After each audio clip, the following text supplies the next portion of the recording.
estimate. By multiplying 400,000 by 20 and not 34, the volume of rock removed from Ellora caves is an astounding 3 million cubic meters. So imagine this, if you take all the leftover rocks, you can build the entire pyramid of Giza, and you would still have 500,000 cubic meters of rocks remaining. But what do we find in Ellora? None.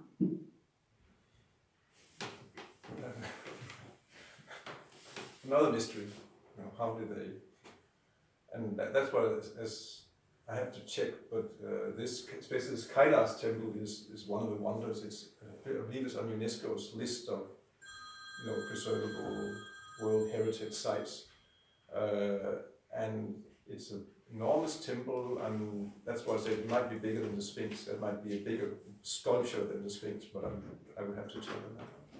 But I mean, it's a temple that's actually just carved out of one big piece of rock. It's a sculpture actually. Again, how old are they? Who built them? How did they? What's next year?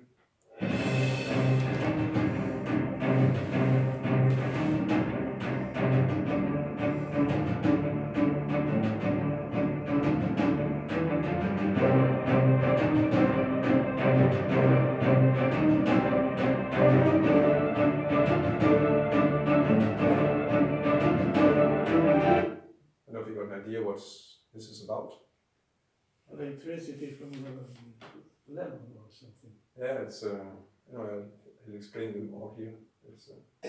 In this video, I'm going to show you the recreation of an electric battery which was used in ancient India. This battery was described by a sage called Agastya who lived at least 4,000 years ago, and what I'm making is according to what's being described in the ancient text called Agastya Samhita. And then he goes on and he follows the formula and so on in Agastya Samhita.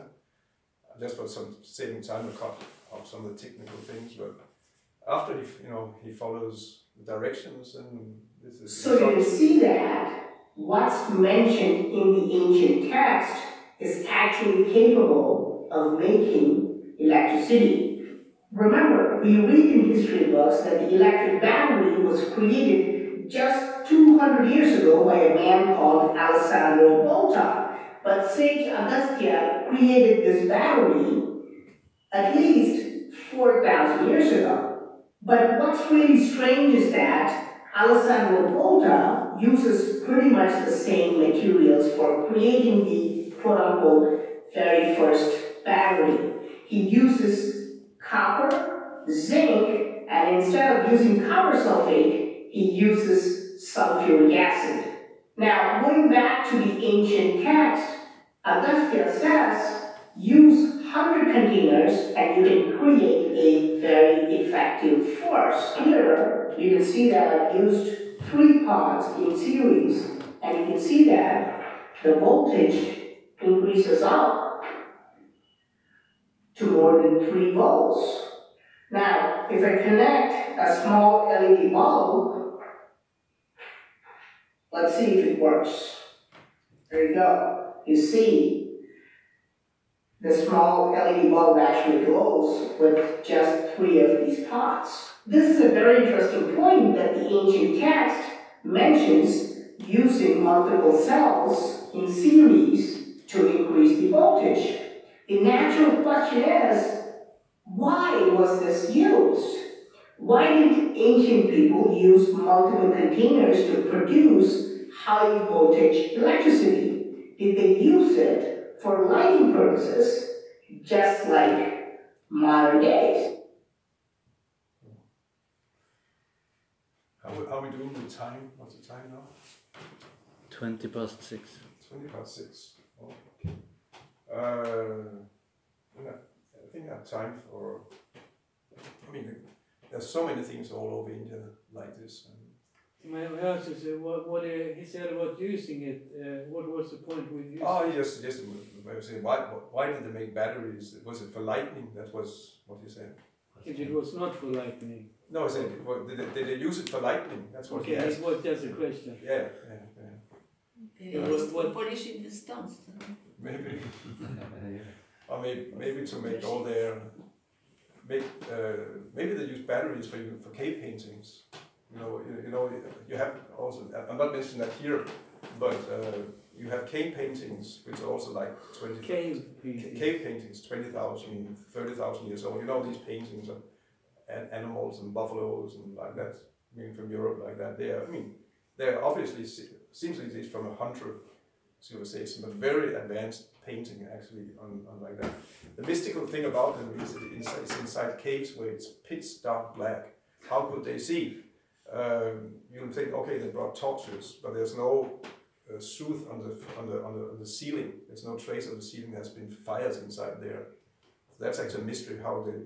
So, but of course, one simple solution is they brought a flashlight, and this way you could see. Maybe they did. Maybe they had. Because it's proven they had batteries are mentioned in the Vedic text in Agastya Samhita. Okay, so my question, what is this earthen pot? Yeah, it's clay pots. And then there's a copper and there was a zinc, and there's something in the pot. What's in the pot? Copper sulfate. Only copper sulfate. Copper sulfate and some, I think maybe some sawdust or something like to kind of sawdust to hold it or something like that. I mean, in the video, it's a longer video just to save time and cut out. There it goes through the whole procedure. So you can go to the video and look for it. This fellow is called Praveen Mohan. You can search for him, and he has a website called phenomenaltravel.com. It's on YouTube. What was his name again? Praveen Mohan. Praveen Mohan. Yeah, Praveen Mohan. Let's see next one. This is also by him, I think. This is the ancient iron pillar of India. It has many baffling features which have not been explained till date. One of the strangest features is that it has not rusted for more than 1,000 years, although we can see some rusting in the recent years. Archaeologists confirm that this was created at least 1,600 years ago, but it could be much older than that. An iron pillar made such a long time ago should have rusted and completely disintegrated. How was such a pillar made 1,600 years ago? I just stop here because he kind of repeats himself, but it's outside Delhi in Uttar Pradesh, in what is now Muslim complex, but there is this big iron pillar. Has been standing there for, he says, 1,600 years, but I'm inclined to think it's several thousand years old without rusting. Stainless steel was invented around 1900, just for information. It's many scientists and entrepreneurs were working on it to find that, and it's not not easy to find an alloy like that. But they finally found an alloy, so now we have stainless steel. So how did they do that? How did they create an iron pillar that does not rust? Well, it has there's some metals inside that seems to, and they have had some knowledge of metallurgy, so they could actually create stainless steel way back in ancient India. Yeah, as far as I heard, there's 4 pillars like that in India. And another one of them is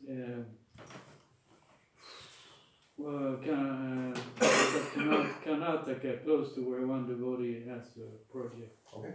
And I was up there looking at it, and the story goes that part of it is it's standing more or less on the top, fairly close to the top of a mountain, maybe 1,500 meters high or something. Mm. But then the people say that it just goes down. You will not find where it starts in the earth. It's just sticking up on the earth. So there was one Westerner came there, and he wanted to prove that it's. So he started to dig up to find where it started. But up to 6 meters he gave up. Well, 6 meters is not so much. So I haven't heard about 4 of them, but okay. Well, at least there's then 2. Yeah, I'm sure it can easily be 4 because India is packed with stuff like that. A lot of it is kind of unknown. It's, you know, you go out in villages and like that, and they have their, you know, everywhere you find things that are very unexplainable. I wanted to leave India for now, until come back again, but I want to have a look at Americas. Prabhupada said that Vedic culture was all over the world, including America. So is there actually any evidence for that? So I have a few things about America here. First, I mean, this is not directly about Vedic culture, this is just to illustrate that not everything that we have been told is actually correct, and even scientists themselves are surprised and have to completely revise their ideas. So this is from the Amazon rainforest. You know, the Amazon rainforest is, of course, now it's being cut down on a massive scale, but otherwise it was the largest untouched forest area on the planet. Virgin forest, you know, never been cultivated, or it's just natural forest. That's what we learned. We were wrong. It's not natural forest. And that's scientists within the last 5 years have actually discovered that it's actually a cultivated area. It's a plantation. The Amazon rainforest was profoundly changed by ancient humans. It says the region's ecology is a product of 8,000 years of indigenous agriculture. And so there's a whole article about that, but it's part of the cutting down the rainforest. They're discovering culture, and they're discovering that the soil has been artificially prepared and improved by humans, and a lot of the trees they're imported and planted as plantations and so on. And there are reports also there were big cultures inside the Amazon. In the 1500s, one Spanish man saw another sailed down the entire Amazon. He reported that he saw big cities on the banks of the Amazon, but he was not believed, and later on they didn't find big cities because it seems that these cities were wiped out later on mainly by disease, by copper that the Europeans they brought, and they wiped out a lot of people in that area. But there seems to have been very big civilizations in the Amazons also. So that's just, you know, for, you know, illustrating that we don't have, you know, there's so many things also in America that might be completely different from what we have learned here.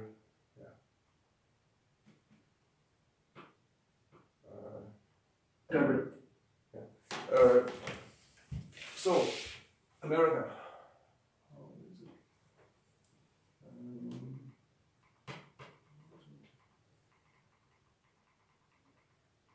Vedic culture in America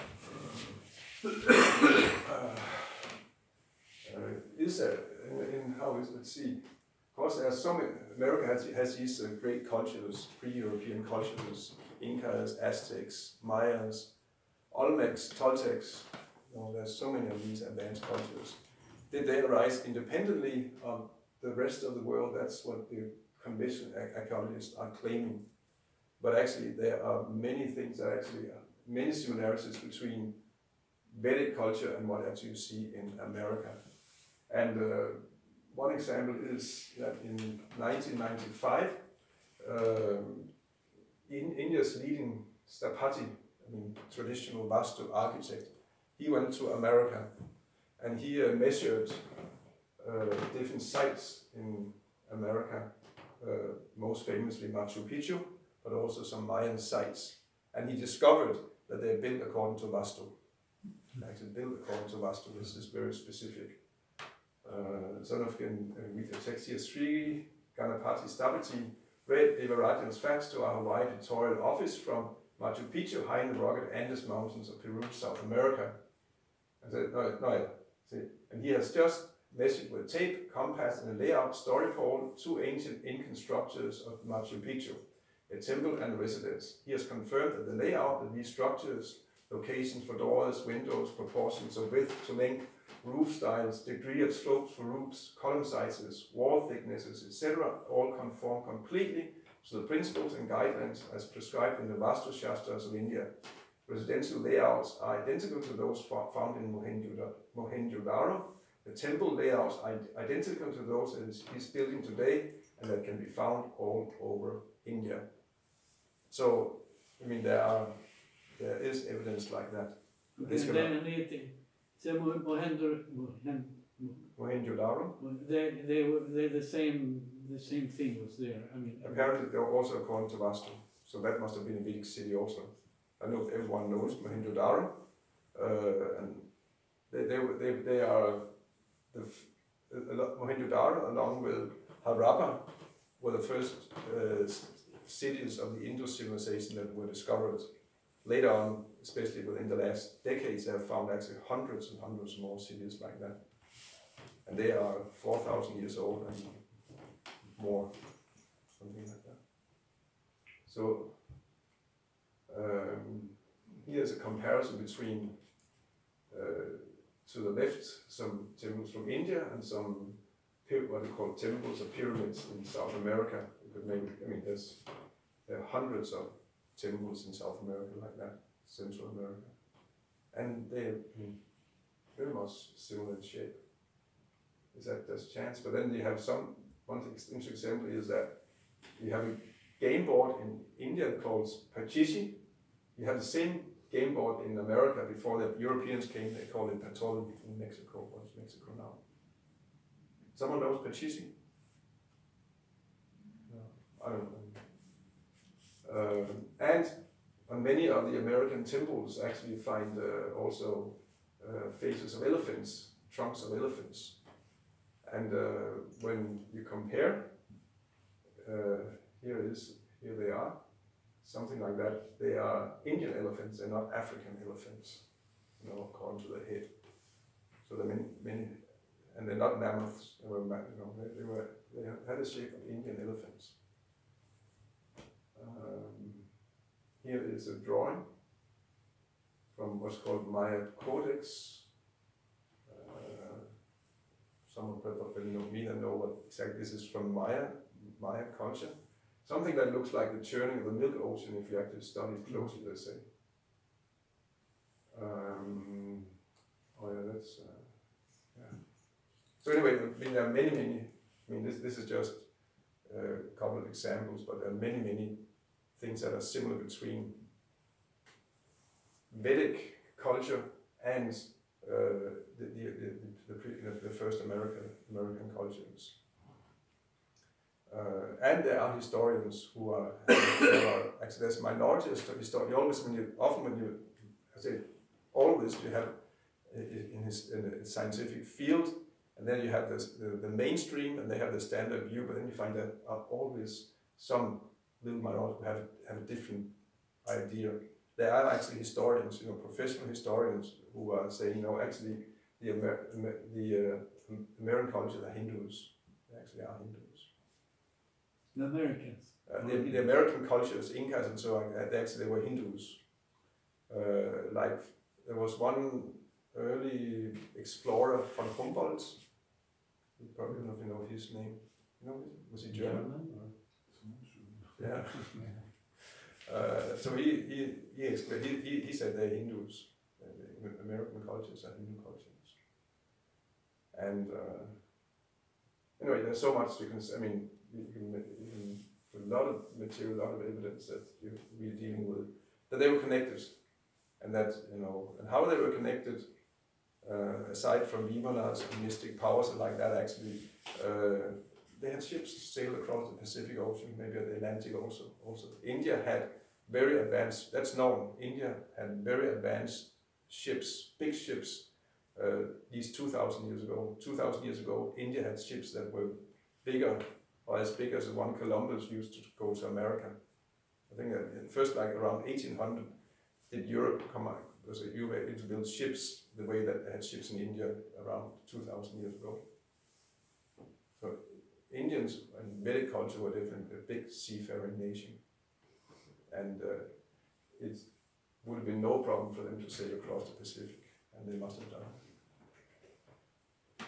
And yeah, this is one example from North America. from the Sioux Indians, they have a myth of 4 ages, a golden, a silver, a copper, and an iron age. And there's a bison ox that represents that in the first age stands on 4 legs, and the next leg stands on 3 legs, and the third leg on 2 legs, and the last leg stands on 1 leg. They have a myth like that. Sarapura, he thought that out. So So one can make a strong case that actually we're talking about they were actually connected. There was at one point one worldwide Vedic culture, and but of course, one point somewhat became isolated and developed in different directions.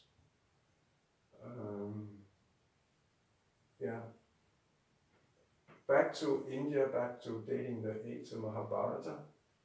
Actually, I want a little bit before dating. I have one thing more I want to show, also just to see that. I also had this. I don't know if we have time for this discussion of Saraswati River. I think I'll skip that one. Most of you are aware of the Saraswati River and so on. Oh, no, yes. You mean the modern findings? Yeah, and how the river is mentioned in the Vedic text and how it says mythological river, but they have found the river and so on, and it was dried out something at least 4,000 years ago. So that's an interesting thing. But there's another thing. It's also quite interesting, which is Buddha, he's interesting, but also the dating of Buddha. Here are the conventional dates for Buddha that we've all have learned. Prabhupada even quotes that date, something like 563 BC until 483 BC. One might ask, where did they derive this date from? It turns out it's actually not from the Buddhists. They have old ages, isn't it? But it goes back to William Jones, the first kind of known Indologist, and he connected Alexander's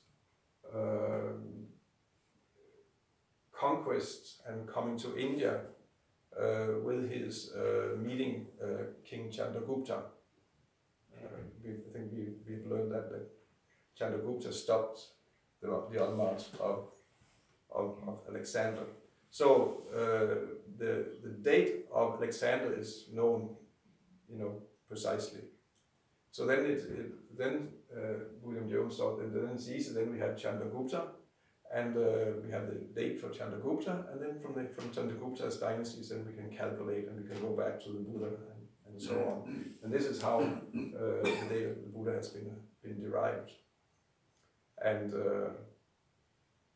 we generally also have heard, Chandragupta. We heard Chandragupta, and he had Chanakya as his minister, and he comes in this Chandragupta Maurya. He started the Maurya dynasty. He has lineage back to Buddha, so this is how he established his state. But there's a problem with this dating, and that is, are we talking about the same Chandragupta? There's not just one Chandragupta. And that's, okay, here we have some details. Alexander was conquered by Chandragupta, who in Greek is called Sandrakotus. That's also one thing. We have the Greek names of these Indian kings and so on, but it must be Sandrakotus must be Chandragupta. They have concluded. Again, which Chandragupta? There's not only one Chandragupta. William Jones concluded it must be Chanakya, Chandragupta Maurya, but it might not be so. Here you have Chandragupta Maurya was preceded by Mahapadmananda and succeeded by Bindusar. Chandragupta Gupta, another big Chandragupta, was preceded by Chandra Sri and succeeded by Samudra Gupta. According to Greek records, Sandrakotus was preceded by Sandramas and succeeded by Sandrakyptus. So, So if you compare, actually the names in the Greek records, they are much more in line with Chandragupta Gupta than Chandragupta Maurya. And I mean, and there are also some other. I mean, there are scholars who make an argument that it has been misstated. There are also other arguments, but something along that line. If this is correct, then Buddha actually is much earlier, and it pushes everything back. Let's see here. It pushes actually Buddha's back, that maybe he was like something like 1807 to 1727 BC instead. So that pushes him, the whole dynasty is back. It also pushes Shankara back, by the way. We have learned Shankara is something like 600 after Christ, but it will push Shankara back to 800 BC. Which in one sense makes sense, because Alexander, we know, he came to a Hindu India. We know there are Greek who became devotees of Vasudeva. We have a pillar in the scripture where one Greek man, he says, I'm a devotee of Vasudeva. What was his name? Heracles or something. Something like that. Yeah. So, but if Shankara had not been there, it would have been much more dominant Buddhist India. So that makes sense, that Shankara actually had been there when Alexander came to India. And what's interesting also, suddenly the whole dynasties of the Mahabharata and the Bhagavata and so on, suddenly they fall much more into place. They all, they always complain that the Indians don't have proper chronologies and no sense of history and all these kings, it doesn't fit anywhere like that. But push it back 1200 years and see how much better it fits. So, which brings also the point, most of the dating we hear about India, I mean, there's reasons to be doubtful about that. And probably most of the other dating from the rest of the world, and much of it is probably much older. So I thought that's just a little neat piece of information for considering. So we have here India. Dating the age of Mahabharata, that's kind of the first thing I want to discuss here. Because we saw even Mahatma Gandhi himself, although he's known as a great Mahatma, but he doesn't even think that Krishna existed. How would he say?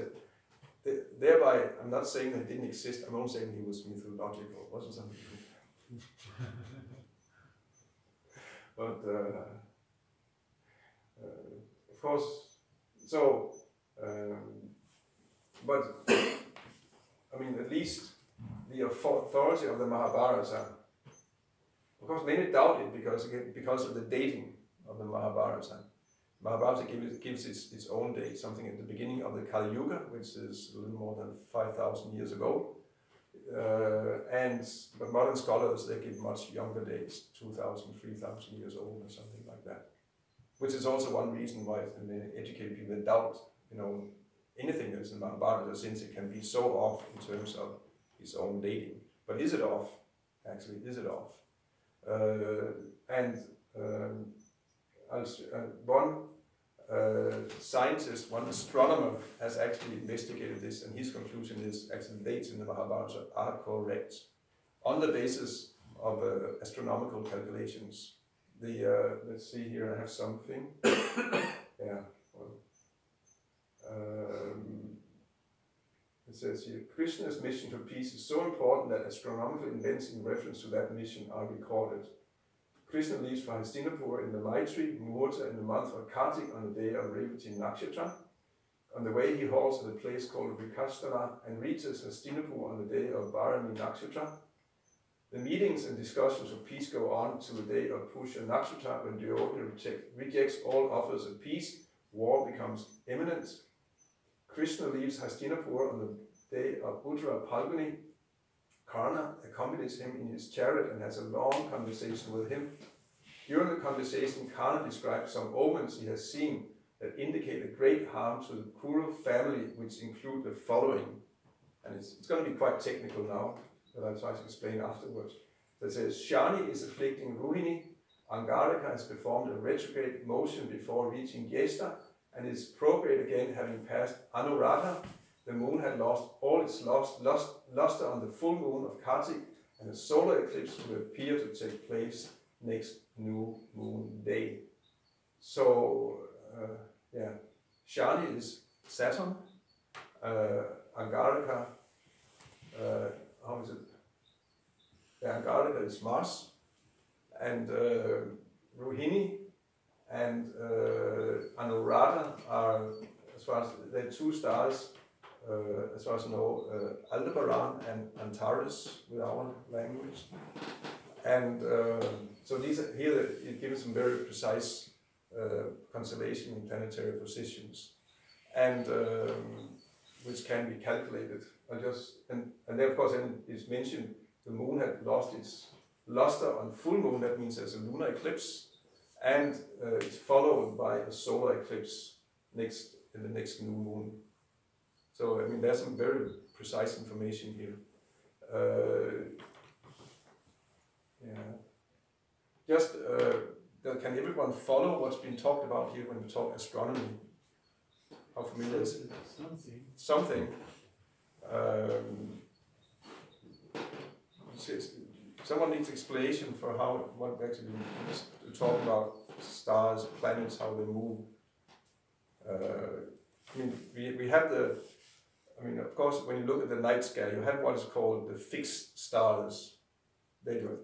Of course, they don't move. Of course, everything moves in one day, but we're not talking about the daily motion. We're talking about the other motions on the background of what are called the fixed stars. So the fixed stars, they don't move, but then the planets, they move against the background of the fixed stars across what is called the ecliptics, which is a band of 12 constellations, 12 stellar signs. Zodiac. Yeah, the zodiac. Yeah, and of course the moon and the sun also move against the background of the fixed stars. So that's what we've been talking about here. And then you can see that some of the planets they all move like if you have the fixed stars just here, then the planets will move here from like this, from west towards east. Little every day you can see them move from west towards east. Most of the time. Sometimes though, planets like Mars, Jupiter and Saturn, they go from east to west, but then they stop. They move a little again towards from east against west, stop, and then they go again from west towards east. And that's called a retrograde motion, as it's referred to here. Mars is making a retrograde motion. And which is, I mean, if you speak heliocentric, although I know we're geocentric, but if it's according to heliocentric, that's the Earth is moving around the sun and also the other planets, and kind of when the Earth overtakes the other planets, then we see they apparently move backwards, and then when the Earth has overtaken again, they move in the regular way. Is that clear? Something like that. So let's say here.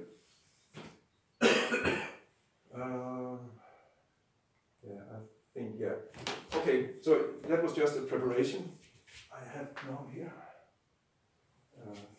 Discovered that the most significant supporting evidence of this war, evidence of Dwarka, evidence of ancient technology, and evidence of Krishna's existence actually came from astronomical references, which were discovered by Dr. Narahari Achar, a professor of physics at the University of Memphis, who is the world's foremost researcher of the astronomical events described in the ancient texts. Traditionally, Indians have believed that the war took place about 3000 BC, but modern scholars who have a more critical approach to the study of the epics take a different view. Professor Achar said that there are many types of astrological events referred to in these ancient texts, consisting of eclipses and comets and conjunctions of planets with different stars.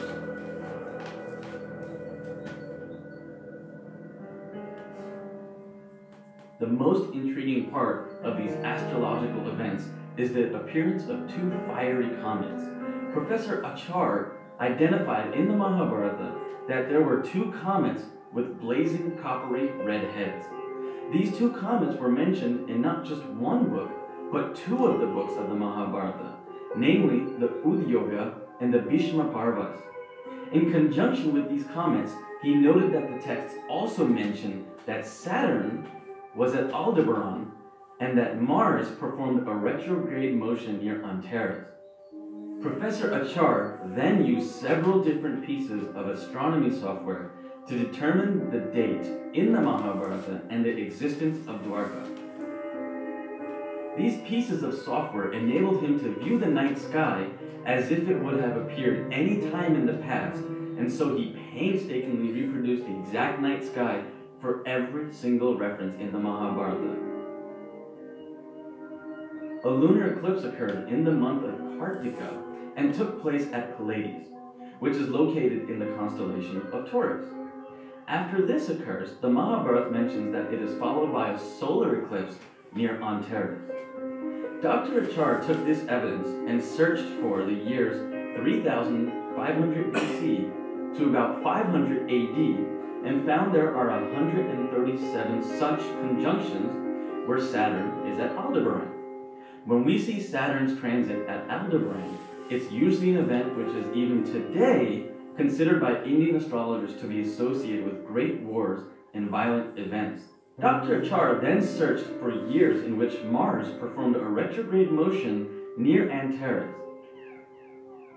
It turns out that this reduces the dates from 137 to just 17. After narrowing this down to just 17 dates, he looked for years where there was a lunar eclipse in the month of Kartika, and this reduced the set from 17 to just 2. These 2 years identified by Professor Achar were 2183 BC and 3067 BC. One last final piece of conclusive evidence solved this puzzle. In 2183 BC, the winter solstice occurred in the waning phase of the moon. In 3067 BC, it occurred in the waxing phase, and the waxing phase is exactly what was written in the Mahabharata and what Dr. Achar was looking for. A careful study of these ancient scriptures yields data about a third eclipse in October of 3067 BC, which follows the solar eclipse at an interval of 13 days, exactly how the epic describes it. The evidence presented by Professor Achar overwhelmingly pinpoints 3067 BC as the year when the great battle described in the ancient texts of the Mahabharata took place. Because the astronomical dates and the events described in the Mahabharata have been authenticated by modern scientific method, it is reasonable to conclude that the Mahabharata itself is a factual description of events that took place during that time.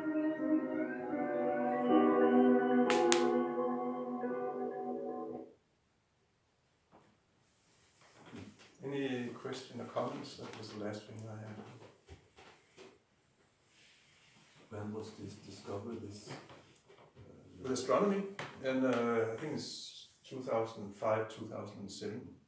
It's something that has not been possible before the age of the computers and quite powerful computers that can run software that can actually calculate that far back with that precision. So it's a relatively new kind of research. But